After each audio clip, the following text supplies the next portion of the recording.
canım anam, samırda kanım anam. Cennet ayaklarındadır gülistanım anam. Sensiz sözme sürek Allah ayırmasın. Kederi zulmet ile geçer sensiz anım anam. Şöhretim şanım anam, elim atsanım anam. Ne kadar ifkanlar bitip bile gülşenlerinde.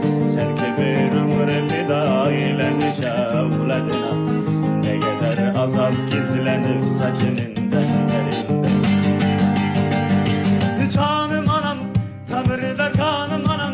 Cennet ayaklarındadır gülistanım anam. Sensiz sözme sürey Allah ayırmasın. Kederi zulmet ile geçer sensiz anım anam.